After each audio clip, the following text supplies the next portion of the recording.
Well, hello, my glorious weirdos. How is everything going? We are on the 11th episode of season 1 here of Profiled, and we're getting ready. Tonight's episode is the Puppet Masters. So that's what I kind of call the political arena and the psychology behind what politicians do, the spin doctors, everybody to try and get your vote. But first off, remember, Connecticut Paracon is quickly coming up upon us, July 11th. We will be in North Haven, Connecticut at the Clarion Hotel. And of course, later on that night after the Paracon, we will have the concert over at Volo Lounge Restaurant with First Jason. So Ari Lehman, the very first Jason, the OG from the first movie, his band will be playing there. So we're very excited. They will have a local opening act that we really appreciate. I think they're called Beyond the Light or something like that. Sorry, just not checking my notes, but they will be there. www.paracon.org, right down there. If you get lost during the show, just make sure you check that out. Also, there's a lot of stuff coming up. Of course, the Connecticut Witch Festival. That'll be in Hartford, Connecticut, August 8th and 9th. And on October 10th in Meriden, Connecticut, we are going to have a fundraiser raising money for animal care. It's going to be an author's psychic event, and it's going to be called Bound Together. It'll be a Gallery 53. So make sure you go to www.gallery53.org for all the information, of course, on my website. But during the day, we will have the authors talking. You could buy their books, the psychics reading, some vendors. And then later on after that, there is going to be a psychic gallery reading by the mole for herself, Stacia Wills, and the Hollywood psychic Kenneth Drake.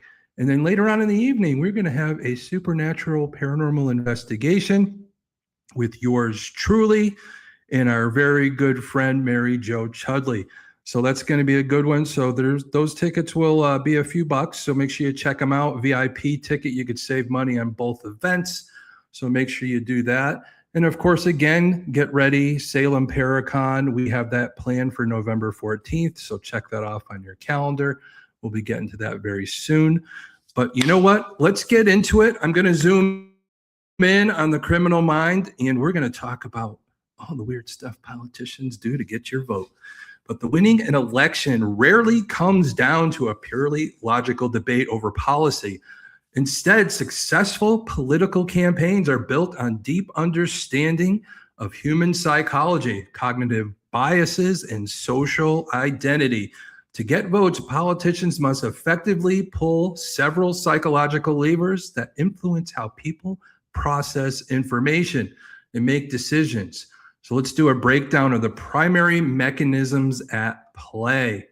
Our social identities and in-group favoritism, which of course always comes up in all kinds of little group type areas. But at the core of it, humans are tribal. We stick together in our tribes. We have our groups. We have this, we have that, but we possess an evolved psychological need to belong to a group. And politicians leverage this through social identity theory. So the old us versus them binary, the candidates often win votes, not by highlighting their own merits, but by defining a clear out group. The opposition has a threat. This activates in-group favoritism, where voters feel a sense of loyalty and duty to support their side, regardless of individual policy disagreements. Identity protection. Once a political party becomes a part of a voter's core identity, criticizing that party feels like a personal attack. Voters will actively defend the politician to protect their own self-concepts, even if the other politician's a complete Looney Tune. So, you know, we really look at it nowadays and, you know, this and that, but we really have to dive in. Forget the psychological side of it. You really got to see which one of them, besides all these little games that they play, is going to be best for your family and your needs. So that's part of that. So we have to get out of that group mentality, come down to individuals and vote that way. That's just my opinion. I know a lot of the stuff I'm going to say tonight is going to be very controversial, but I'm right in the middle, so I don't go either way. And I will never talk about politics and anything that I do except for tonight. But this is scientifically based, and this is what they go off of, and this is how they do the things that they do by studying science. So emotional resonance over logic is a big thing. So neuroscience shows that data and statistics rarely change minds. Emotions do. The human brain processes emotional stimuli much faster than analytical data, utilizing two primary drivers. Of course, the old fear and anxiety. Fear is one of the most potent motivators in political psychology. When a politician highlights a threat, economic collapse, loss of rights, external enemies, it triggers the amygdala. This heightened state of anxiety makes voters seek a protector, driving them toward the candidate promising safety. So there's hope and aspiration. Conversely, tapping into the collective pride, idealism, or nostalgia creates a powerful reward response. Successful slogans are intentionally vague but emotionally charged, as in hope and change, make America great again, allowing voters to protect their own personal desires onto the candidate. There's also the cognitive biases and judgments. Voters face an overwhelming amount of information during an election. To save mental energy, the brain uses cognitive shortcuts called heuristics to make quick decisions. Politicians structure their campaigns to exploit these biases. So, how does a politician use it? Let's say confirmation bias. How they're going to use it is voters naturally seek out favor and recall information that confirms their pre-existing beliefs. Politicians feed this by repeating narratives that validate that their target audience already thinks about the world. Then you have the halo effect. How the politician uses this is a politician is viewed as physically attractive, charismatic, or a good family person. Voters unconsciously assume they possess other positive traits like competency, honesty, and strong leadership skills. So the availability of judgment. People judge the likelihood or importance of an event based on how easily examples come to mind. By constantly repeating a specific issue like a crime or inflation, politicians make that issue feel like the most urgent crisis facing this country. Then there's the old bandwagon effect. So we all know this, just because a team's winning, we decide, I'm going to root for that team now and pretend I used to root for them the whole time. So, but we have to stick to our guns and what we're made of and who we are and not be influenced. But the humans look to others to determine correct behavior. It's like the Jones effect. When a campaign successfully projects an image of momentum, high poll numbers, or massive rally turnouts, it triggers a psychological desire in undecided voters to join the winning team. So we have a narrative transport. We're also called storytelling.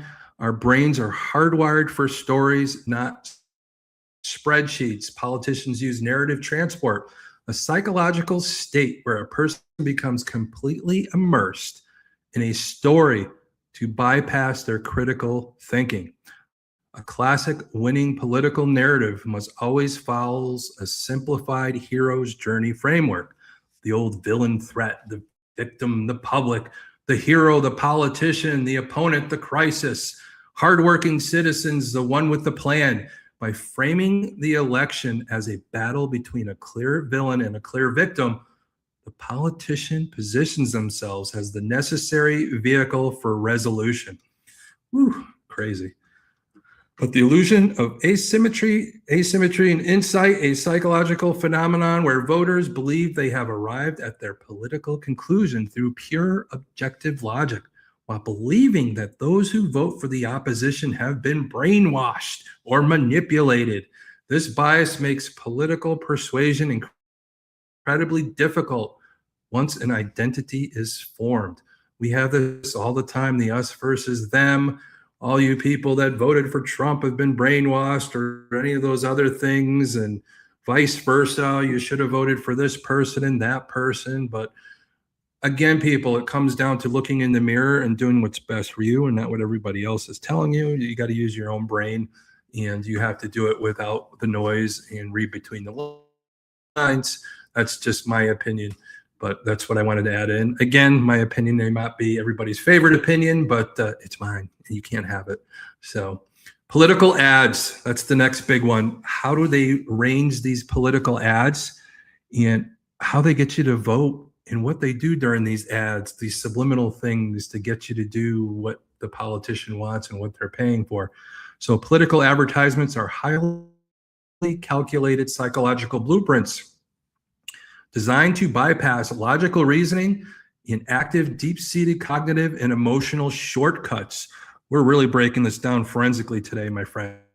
So while the voters like to believe they analyze policy positions rationally, politically, psychologists find roughly 72% of political ads focus entirely on emotion over logic. This isn't accidental. Our brains are wired to process emotional stimuli much faster than the complex policy data.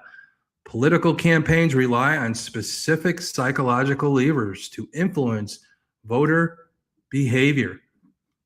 So let's look at the core emotional triggers. Campaigns structure their visual scripts and audio around precise emotional frequencies to achieve distinct behavioral outcomes. These frequencies, whether it be visually or sound, just like some music nowadays, is to get you in a certain frequency to get you to like that music. It's coming more and more apparent with AI and matching certain frequencies or visuals to get the brain to do what this group wants. So it's pretty scary, big brother. So there's the fear and anxiety, again, we talked about earlier. Their goal is to disrupt the disruption and hypervigilance. Psychology behind it: fear triggers the amygdala, shifting the brain out of habitual processing and into active threat assessment. When a voter is anxious, they become less reliant on their pre-existing party loyalty and more attentive to new information. So the execution: high contrast, black and white imagery, jarring or discordant music, in slow motion footage of an opponent looking sinister and confused. These ads present the opponent as an existential threat to the voters' safety, family, and financial stability. So they create anger and resentment. The goal: mobilization and group cohesion. The psychology: unlike fear, which makes most people hesitant or cautious, anger triggers an approach motivation. It makes people want to fight back. Anger is the most effective emotion for driving voter turnout, small dollar donations, and social media sharing. When people get mad, they start saying stuff, and it really does. Social media, there's a lot of people, they stop following people just over beliefs, and they get angry, and you got to wonder why. Is it worth that kind of a fight, ripping people apart? Sometimes even families get ripped apart over this BS that these people are doing against us. It's, you want to talk about they against them, these people forming all this stuff. God forbid they rip off this show right now and shut me down, but we're going to say what we need to say. So the execution of it: the highlights perceived injustices, unfairness, or corrupt behavior by the opposition. It draws a sharp line between us, the righteous in-group, and them, the corrupt out-group.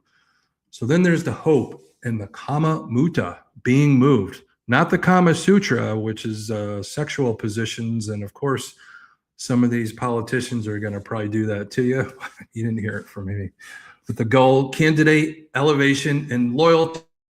The psychology, again, the Kama Mutta is a Sanskrit term used by psychologists to describe the intense feeling of being socially moved or uplifted. Positive ads use this to build deep positive association with a candidate's character. The execution of it is uplifting orchestral swells, bright lighting, imagery of the American flag, smiling children, hardworking families, kissing babies. These ads focus on national unity, triumph over adversity, and optimism for the future. We've seen them all.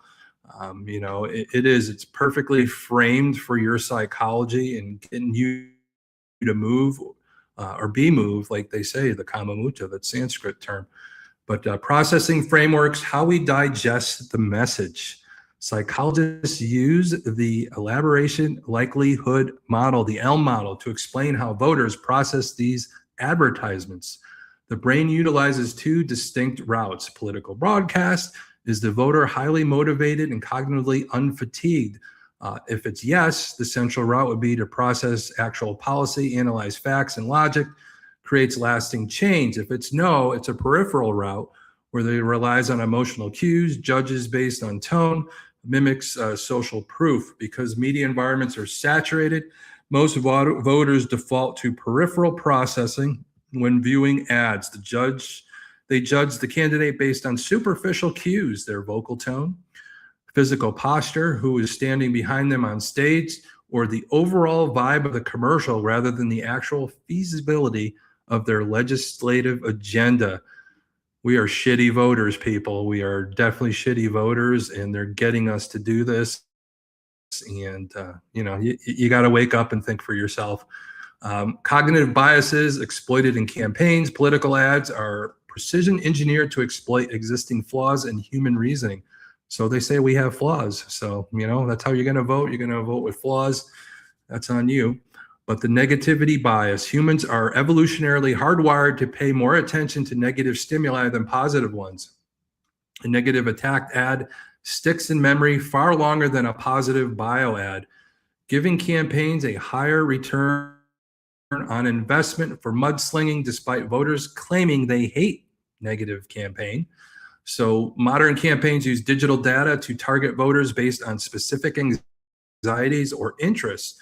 If an ad matches an issue a voter already obsesses over, like the economy or local crime, the voter perceives the ad as highly informative and persuasive, significantly increasing their likelihood to vote for that candidate. A major psychological risk of political ads is their asymmetry and their effect. If a candidate runs a higher partisan ad, it successfully activates and mobilizes their own base. However, if an independent or opposing voter sees the same ad, it triggers a strong backlash effect, reinforcing their existing biases and driving them further into the arms of the opposition. So the week one shelf life, despite the billions spent on political advertising, randomized controlled trials show that the persuasive impact of a single television or radio ad is incredibly short-lived. A typical ad creates a measurable bump in the candidate's polling numbers, but the effect completely decays within roughly 1 week if it isn't consistently reinforced by a continuous stream of messaging. Yeah, be careful what you're seeing and all that. And not everything is what it seems. It's the psyop. It's the psychological effect. Being a forensic psychology background and what I used to do for a living, and just what I bring to you on Profiled, you have to think for yourself. I don't watch the news, so I don't. That's just me. I'm not telling you guys to be me, because we're all individuals. We all have our own things, but yeah, you got to be careful, and you have nobody to blame but yourself, and you have to really make the best decisions for you, and of course, if you have families, the best decision for your family, and that's important. It doesn't matter which way you vote.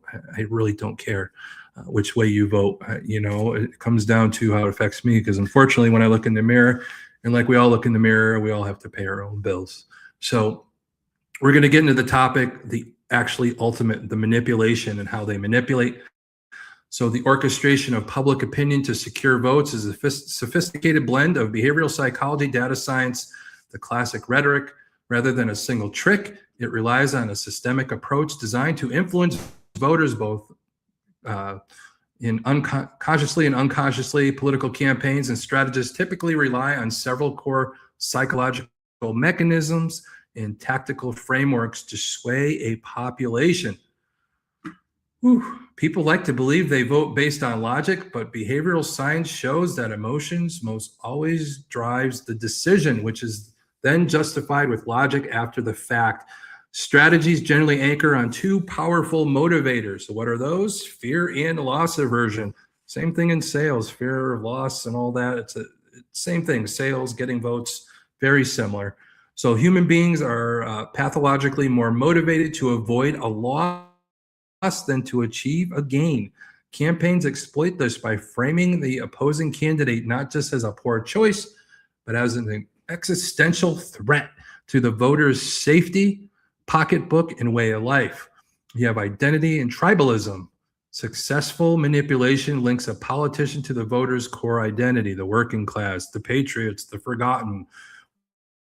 Once a candidate becomes part of a voter's self-identity, any attack on the candidate is felt as a personal attack on the voter, triggering a powerful defense mechanism. So we have micro-targeting, which is another big topic. So modern mass manipulation no longer relies solely on broad nationwide messages. Instead, it fragments the population into highly specific data files. So there's psychographic profiling. Voters are segmented based on personality traits, digital footprints, and consumption habits. Tailored realities. A single politician can present completely different facets to different groups. A suburban parent might see ads focused exclusively on a local school safety, while a young professional a mile away sees ads from the same candidate focused on economic growth or tech infrastructure. This creates parallel informational universes where voters rarely encounter dissenting viewpoints. Happens all the time. It even happens to us now. We could be on Facebook and we're chatting with somebody, and Big Brother's listening, and they hear what kind of person you are. And the next thing you know, there's an advertisement that pops up on your Facebook, whether during the political season. Happens all the time. It's happening more and more and more as AI starts pushing out more of this psychological stuff that's being put out there to manipulate us to vote a certain way. Again, I just don't pay attention to it. I don't know if it's my life experience, which we'll talk about at the end. I'll tell you how I came to the conclusion of the way I am, and we'll talk about that at the end of the show. But cognitive biases exploiting in campaigns. Campaign architects use standard toolkit of cognitive vulnerabilities that the human brain uses to save energy. So we have how we could be manipulated. So there's also called the repeating a false or misleading claim so frequently that the brain mistakes the familiarity of the statement for accuracy, feeding the population information that perfectly aligns with their pre-existing prejudices, making them highly receptive and uncritical. Fabricating the illusion of a massive, unstoppable movement with rallies, bot networks, or skewed polling data to convince undecided voters to jump on the bandwagon. So controlling the public conversation is often more effective than winning the argument. So if a candidate is weak on the economy but strong on the border security, the strategy is to flood the media landscape with border issues. By altering what the public thinks about, they naturally alter how the public evaluates the candidates. Introducing a shocking, outrageous, or completely irrelevant topic to the media cycle to instantly divert attention away from damaging scandal or a failing policy platform. That's what we refer to as a dead cat strategy. So at its core, mass political manipulation succeeds not by forcing people to change their minds, but by stealthily reshaping their perception of reality until the desired vote feels like it was entirely their own. I just mentioned a little bit about throwing something out there, and if you're in trouble, what are they going to do politically to turn it around, or what we call the spin? So when a politician faces a crisis, a bad policy outcome, or a scandal, their primary goal shifts from objective reporting to impression management. The psychology behind successful spinning relies on a deeply ingrained human cognitive biases, language framing, and social identity. So here's a psychological synopsis that I got for you: how politicians alter perception, shifting a negative narrative into a positive or necessary outcome. So the core of the spin is not outright lying, it is reframing, changing the context of the situation so that the public evaluates it differently. You have a gain versus loss framing. Human psychology is naturally risk averse, loss aversion. If a policy causes economic pain, a politician will reframe a current loss as an essential investment for a future gain. They have the necessary evil effect. Bad news is reframed as a courageous, tough choice. A budget cut isn't depriving citizens, it is fiscal discipline or cleaning up inherited messes. This shifts the politician's perception from a villain to a responsible protector. So we also have weaponizing cognitive biases. Spin doctors, our favorite people, of course, exploit the shortcuts the human brain uses to process information quickly. Confirmation bias and tribalism. People are highly motivated to maintain their existing worldview for a politician's base. A spin provides the necessary intellectual cover to justify continued support. The brain experiences a hit of dopamine when it finds a narrative that protects its political identity. The illusion of truth effect. That's a big one. So repetition breeds familiarity, and familiarity feels like the truth. By repeating a specific positive buzzword or phrase across every media outlet, the positive association eventually overrides the negative event in the memory. I think the best way to describe that is using the Force when Obi-Wan Kenobi says, "There's no droids here." So, and just that kind of thing, saying it over and over again. Maybe they won't believe the droids are there. But best way to put it. But cognitive dissonance resolution, when a leader people admire does something bad, it creates mental discomfort, dissonance. Spin gives the public an easy exit ramp to resolve this discomfort. For example, they didn't break the rules, they cut through bureaucratic red tape to get the results. So that's always a big one. So you really got to read between the lines, especially when you're watching a lot of this stuff. Again, not my thing. I don't like watching this stuff because it drives me crazy being a behaviorist and all that. And it's just, I see right through it. Not saying anybody else sees right through it, but yeah, you just see how they're wording things, the facial expressions, their truth and what when you see them when actual truth in other types of, shows when they're talking about their family and all that, and then they're going into these other things. I know there's a difference between family and politics, but you could tell by their truths and all that, you could tell when things aren't going the right way. And it's hard to spin when you could see that stuff. So linguistic strategies. So the choice of vocabulary alters emotional and neurological responses. So let's say we have a negative event, a policy failure, a retreat. So the frame of it is a strategic pivot or a course correction. So that psychological trigger, when they spin it that way, signals adaptability, intelligence rather than defeat. Then an economic downturn when that happens. So they call it market stabilization, which causes a psychological trigger or reduces panic by implying a controlled normal process. If there's a scandal or misconduct, a private matter or distraction, we look at it as minimizing relevance, suggests critics are operating in bad faith. So there's a deflection in moral justification. So when we have a negative event, it cannot be reframed as a positive. The strategy shifts to redefining the moral landscape. So the perceived flaws, directing attention to an opponent's perceived flaws, this exploits our psychological desire for fairness. If everyone is guilty, the individual politician's guilt matters less. So if he did it, I didn't do it. He did it. We're both the same. So we get that all the time, bringing up somebody else's thing from what they did when they were in elementary school. And that's going to change how I vote for them, because all of us didn't really make all the greatest decisions in elementary school. So the greater good defense, arguing that the negative action was required to prevent a far worse catastrophe. The perception changes from they did something bad to they saved us from something terrible. So that's the spin there. So our takeaway in this is a spin works because our brains prefer a coherent, comforting story. Here we talk about telling the story again, over a messy, uncomfortable reality. Successful political spin doesn't change the facts, it changes the meaning we assign to those facts. That's the spin of it. But, today's episode again is, the puppet masters.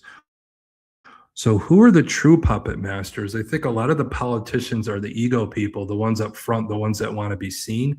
But the scariest people are the ones that are behind the scenes. So in the political arena, the true puppet masters, the strategists, donors, handlers, and operators who pull the strings from behind the scenes operate under a vastly different psychological framework than the public-facing politicians they manage. Why politicians often crave public validation, applause, and the sense of legacy, the individuals behind them are driven by a distinct mix of behavioral traits, cognitive styles, and psychological mechanisms. So the psychological profile of a political operator usually trades ego gratification via public adoration for something far more potent. It's a covert control. So high-level operators frequently score high in Machiavellism, a psychological trait characterized by interpersonal manipulation, a cynical disregard for morality, and a hyper-focus on self-interest and strategic planning.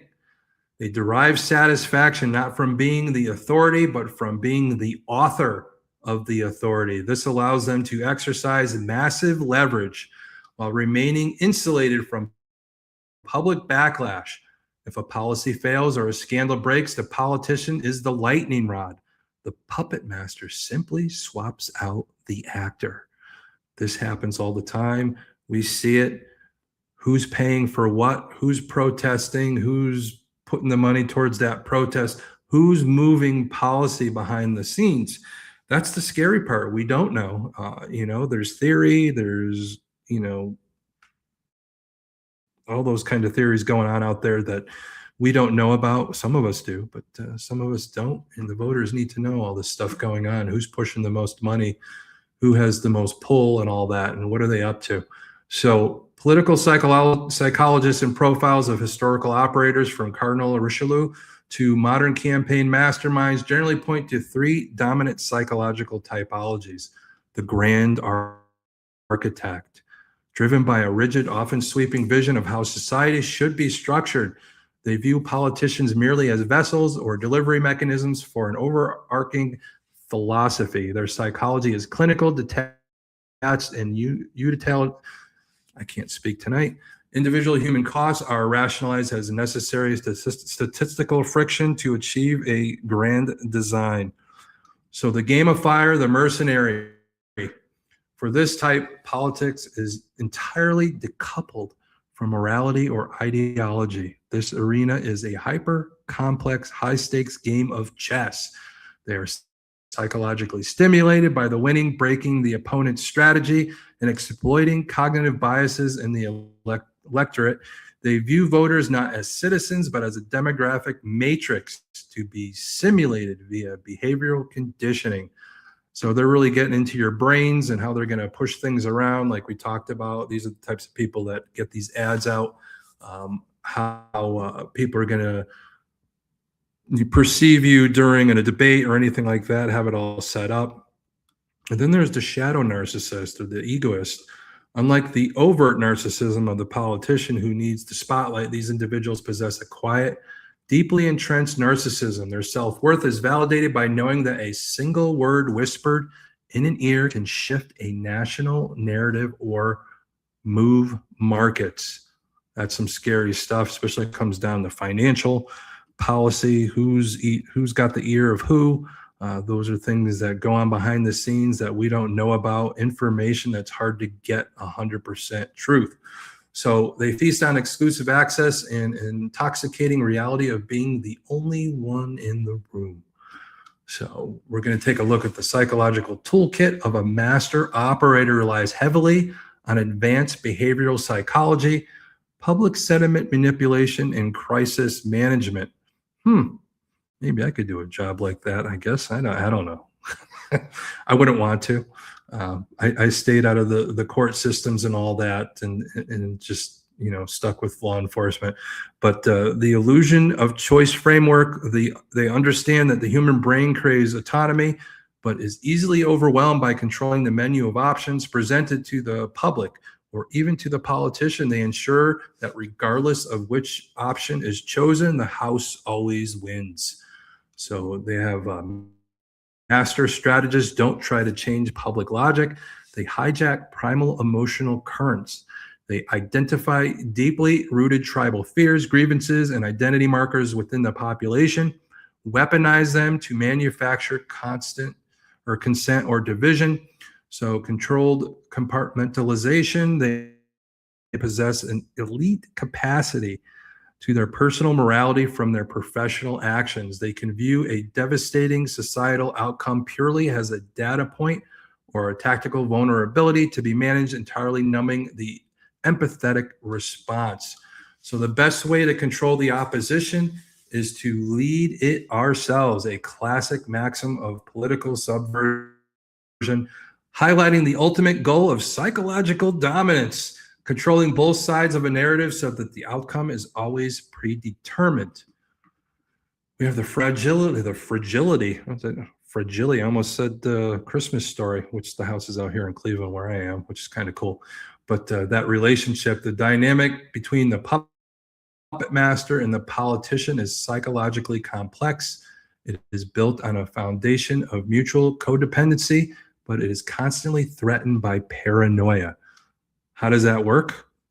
Let's say we have the politician. What they give charisma, public face, legal accountability. But what is their fear when it comes to this relationship? Is being exposed as a puppet or disregarded when the utility ends. What does the operator look at? They look at strategy, funding, systemic protection. What they fear, the politician developing genuine independence or an uncontrollable ego. So ultimately, the psychology of the political puppet master is one absolutely emotional discipline, calculated empathy used strictly for data gathering, and an insatiable appetite for systemic control. They don't want to change the world by winning hearts.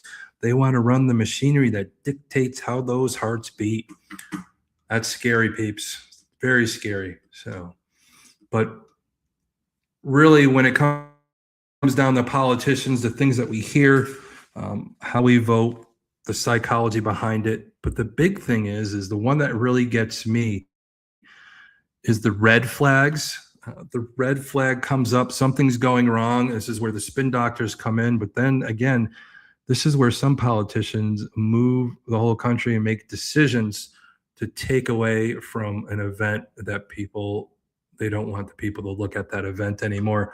So let's look at the tactic of deliberately manufacturing a crisis, scandal, or sensational issue to divert public attention away from structural failures. Economic instability or political corruption is as old as politics itself. So in modern political strategy, these manufactured distractions are often referred to as wag the dog scenarios, initiating foreign conflict to distract from domestic trouble. Or again, I talked about earlier, the dead cat strategy, introducing a shocking, unrelated topic so everyone stops focusing on the failing argument. Throughout history, governments and rulers have masterfully deployed these red flags to protect their power. I'm going to give you 3 examples of this that the public fed on, a narrative specifically designed to blind them to the real issue. So they call it bread and circuses, or panem and circumstance, which is the old Latin term. The manufactured red flag was a massive state-funded gladiatorial games, chariot races, and free gain distributions in Rome. The real issue was systemic economic collapse, the erosion of the Roman Republic into an autocratic empire, extremely wealthy, inequality, and loss of civic voice. So in the late Roman Republic, the early empire emperors and politicians faced an increasingly impoverished, volatile urban populace. Rather than addressing the root causes of poverty, land distribution issues, or the concentration of wealth among the patriarch elite, Rome's leaders built massive arenas like the Colosseum by keeping the public fed just enough to survive and thoroughly entertained by violent spectacles. the ruling class successfully redirected the energy of potential rebellions into sports rivalry and bloodlust. The poet Juvenal famously noted that the Roman public, which once held political power, had limited its desires to just two things: panem and circenses, bread and circuses. So between the food and the gladiatorial stuff.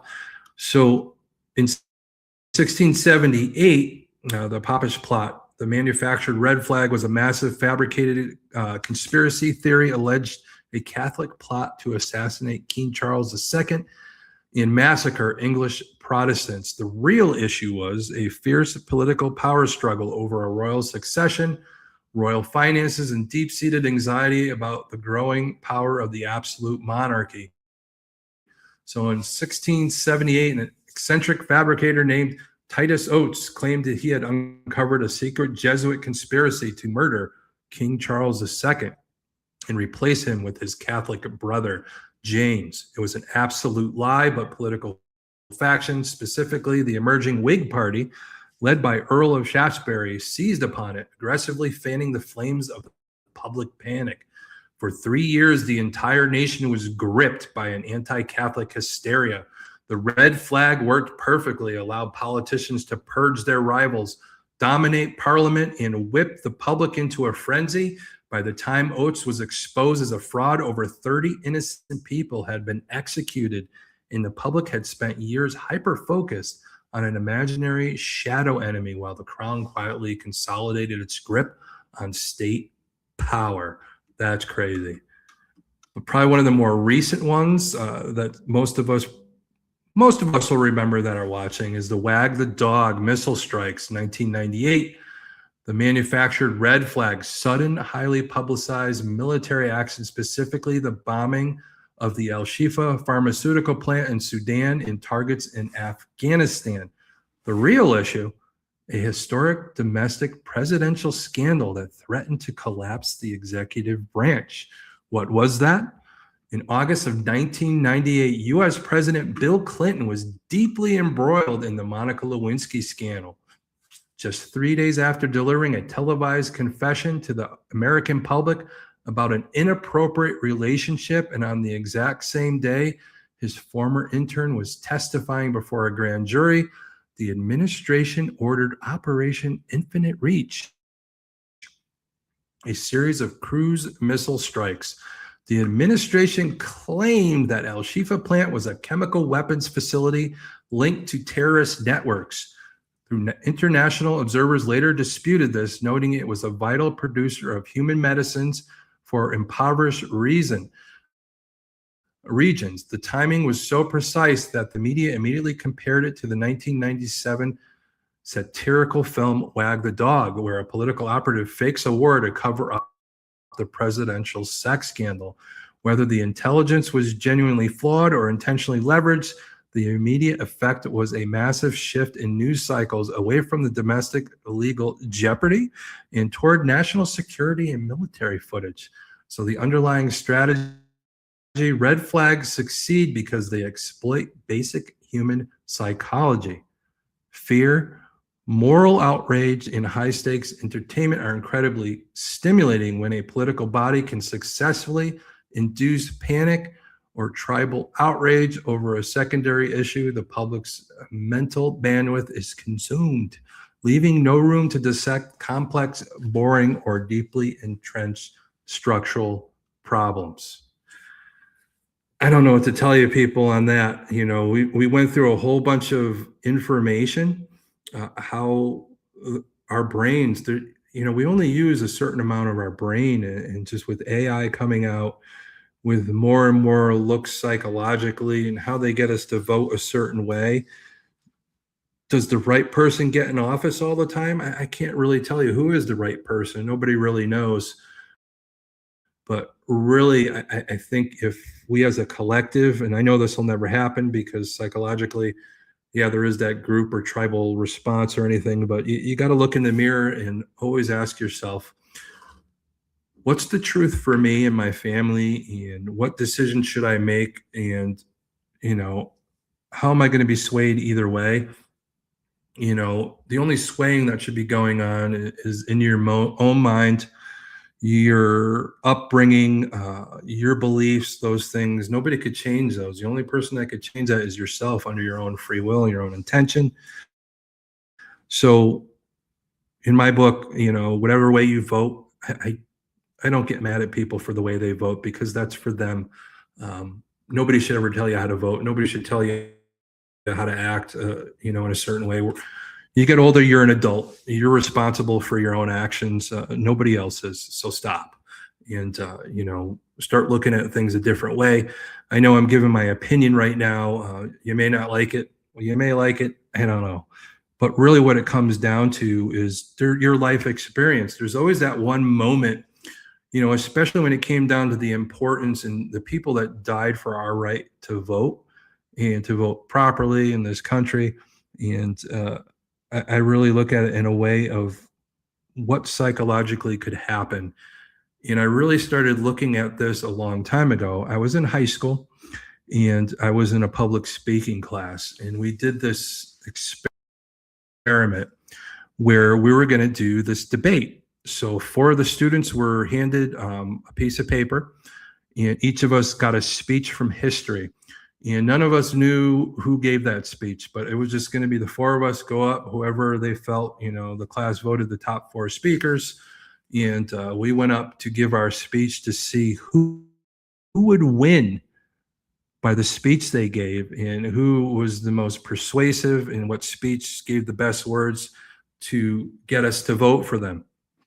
So we all go up, we give our speeches. So, and the first person goes, second person goes, third person goes, the fourth person goes. All the speeches were good. I don't think anybody was more animated than the other, very even. So the class goes to vote, and the winning person was actually the speech that I gave. And what really got me is when the teacher revealed, all the 4 speeches and where they came from. So she was going with me last. And the first person's speech was a speech by George Washington. So we know in our hearts how successful he was. Okay. The next speech was a speech by John F. Kennedy, which has a lot of, people loved John F. Kennedy. And the third speech was from Abraham Lincoln.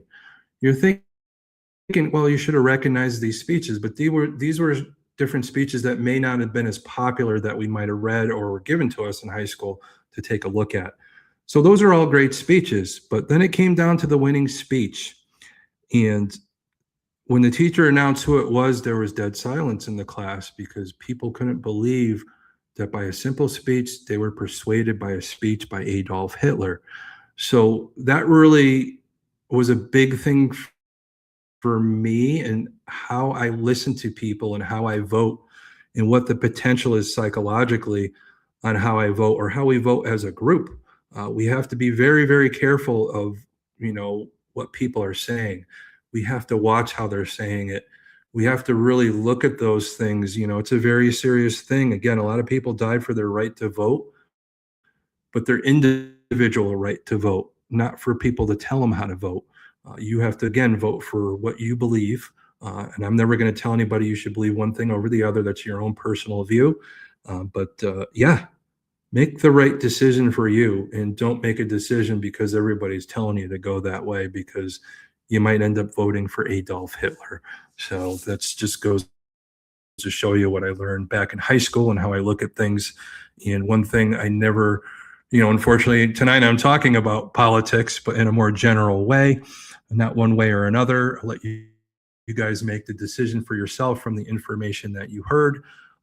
And I hope you guys enjoyed the show today. Hopefully I could get Gwen back on. She wasn't on at the beginning, and I don't know, there she is. So hey. I thought I lost at the beginning, but we made it through. I knew what you were talking about, and I knew you had your little spiel, so I was like, if he wants me, he'll call me back. That's fine. Yeah. I need, of course, I always need you here sometime. I got to see your smiling face, so that's always good. especially when we talked about politics, you know. So you see that Gwen smiling face, you might be able to move a few voters with the smiling face, huh? It has been known to happen a couple times. Yeah, sometimes. Yeah, that power of persuasion sometimes, and we take a look at that. But you know, yeah, it's a big thing. A lot of people take it for granted, and you know, these politicians, these spin doctors, these puppet masters, and how they do all these things. It's not only in politics; it's in business. It is just how people sell product to you too. There's even nowadays with AI and frequencies and how people distribute music. I saw something really crazy. It was in country music, and a lot of the songs, they have that bro country, and they all sound similar. But this guy did a study, and all the frequencies of all the #1 songs from this type of music were all the same frequency. And that frequency, you know, raised certain things in our psychology. So they were playing all the same stuff. Yeah, you changed the words, but that frequency was there to push the narrative for these recording places or to make money that way. So are you really enjoying the song, or are they manipulating the frequency to get you to enjoy the song? So what's real nowadays? I don't know. It's getting crazy. And unfortunately, the reality of it is always going to get us second guessing. True. Yeah, very true. It is. So we had people watching. I don't think you guys, for who's what, do you have a question or a comment? I don't know. Something. Of course, we had, I'm scooching back, Sean, of course. We had Mystic. Nicole. Okay. Geez. It took my brain a second. Well, I'm glad she joined because I don't think I've seen her comment on the show before. So I'm glad that you. I know she has I think on Facebook maybe, but anyway, I was telling everybody. Yeah. And she shared, which we very much appreciate. And then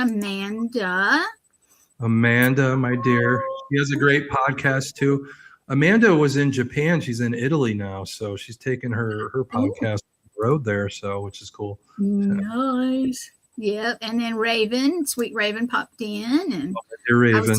I tell everybody, hey. And then she said, Raven's got a new book coming out that I'm very excited for, and you know, I was so honored that she asked me to write the foreword to her book. So I'm very excited for her, and she deserves all the success from the book. It's basically about her story, which is incredible, and I can't wait for everybody to read that. I can't wait. Yeah, you're like me. I can't wait. I know people that's writing books, and I've got some that I need to do myself. I know. So yeah. I'm actually currently working on 2 books right now. So I'm actually working on a book of what else I do outside of this is the art of helping somebody cross over, which I've been doing for a very long time. And also I'm working on a book about this show. I'll have my own book out about profiling people. So that'll be fun. So I'm working on all these simultaneously. I get a lot of interruptions and stuff. So and again, I want a signed copy of each, please. Thank you. Exactly. And like I told you earlier, Gwen, and just anybody still listening, next week will be our 12th show in the first season. I mentioned it at the beginning. After next week, I'm going to take a little break. The spooky season's coming up. I have a lot of responsibilities with that.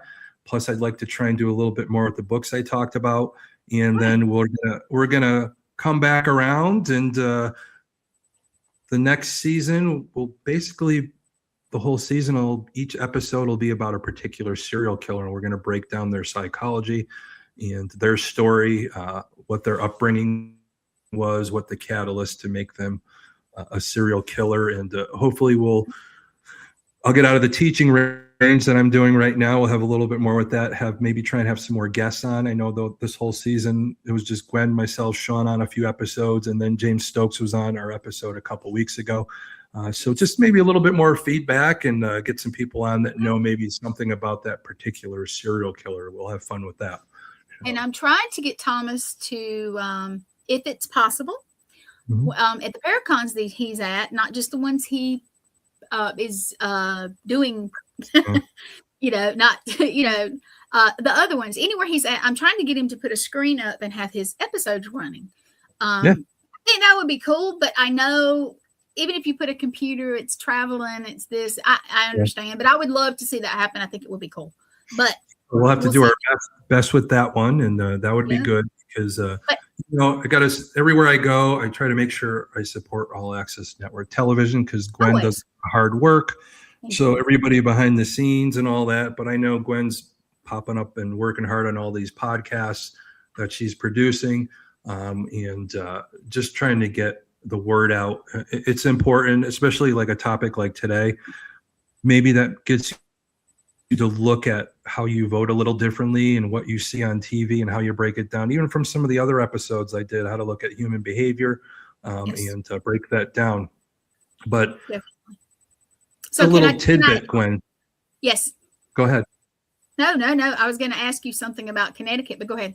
Go ahead. Ask me about Connecticut. Well, I was going to say in Connecticut, now I have the little short version. I played the minute version, basically 59 seconds in the beginning, but I wanted to play the other one, but I'm not sure if this is the actual last one. But so I was going to say before you finish and I play this, if there's somebody that's added to it, would you say so? Because I don't have a list in front of me. So yeah, I'm a little bit. Everybody's the same. Okay. I think everybody, as of now, still has nothing holding them back from being there, because all of us know when we do these events, something happens. God intervenes sometimes. Unfortunately, somebody gets really ill or whatever. We don't know, but so far everybody is healthy. We added people. The only thing we have a different opening act for first Jason. So that's like the only change. Everybody else, www.paracon2ends.org. You can see everybody that's going to be there. The night event that we're doing, any tickets, they're all on the website. So I know a couple of people were added after some of these videos that I did. So I'm not really exactly. But it's better just to go on the website because that's the most up to date of who's going to be there. And we're very excited about it because we got a little of everything for everybody, not only the vendors and all the different wares that they have, and all the speakers all have something profound to say, which I always like to try and put that together.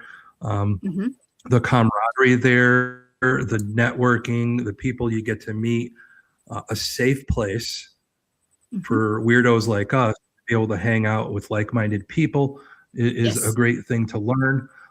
And all the people that are coming, we got people in cryptozoology, UFOs, of course, paranormal, horror, you name it. All the weird universe is going to be there in strength at the Clarion Inn Hotel on July 11th. So we're excited about that. There's so many events coming up that I'm part of and I'm very proud of. And specifically, the newest event is Bound Together, which is an author's event and psychic fair, all in one with vendors at Gallery 53 in Meriden. This is the 7th year of doing this, but it's 7th year of Stacia Wills doing this. This is in remembrance of her son Stephen that passed away 8 years ago. He was always a kid that loved animals, and he was always an avid reader. So that's why we want to have the authors. And to get into the event, to see the authors and all that, all you got to do is donate dog or cat food or something to animals. And we're donating all that to the, the Meriden Humane Society. It's a no-kill shelter. So we'll be doing that. But later on in the evening, to add on to it, it's 3 events in one day. Stacia and Kenneth Drake, the Hollywood psychic, will be doing a gallery reading. And after that, myself and Mary Jo Chudley will be doing a paranormal investigation of the very haunted Gallery 53. I've investigated that place twice, and it never fails to have something happen that's out of this world. And we're excited. And a lot of that money is going to raise for animals and the nonprofit Gallery 53, because that art gallery needs to stay open. And, they're working on a lot of stuff. It's close to my heart because my daughter went to school for art, and Meriden is where my father grew up and all that. So all these things all together with Stacia, myself, a lot of the authors that are coming. It's going to be great. The Radicals will be there. Andrew Nice. Warburton, you name, there's so many. Raven's going to be there. Charles is going to be there. Jimmy Petnino, Mr. Haunted.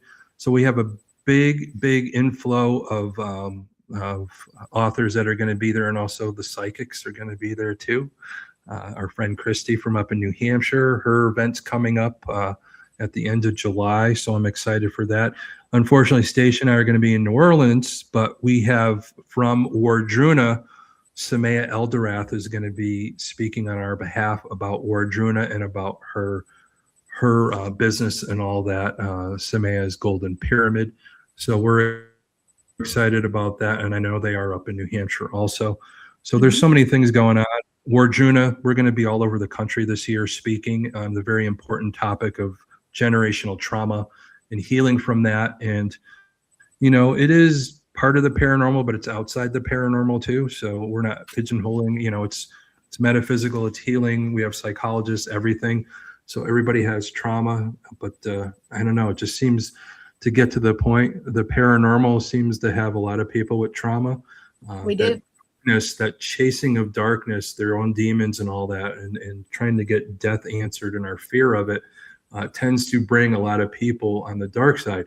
So this is why next week for the finale of season 1, I'm going to be profiling the paranormal. No way. That's going to be awesome.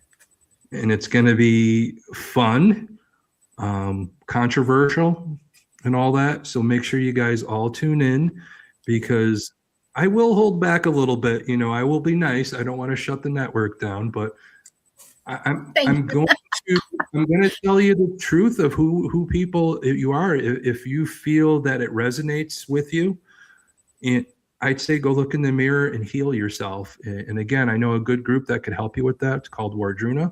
So you could call me after the show, and we could get you set up with some emotional healing and all that. But yeah, I'm excited.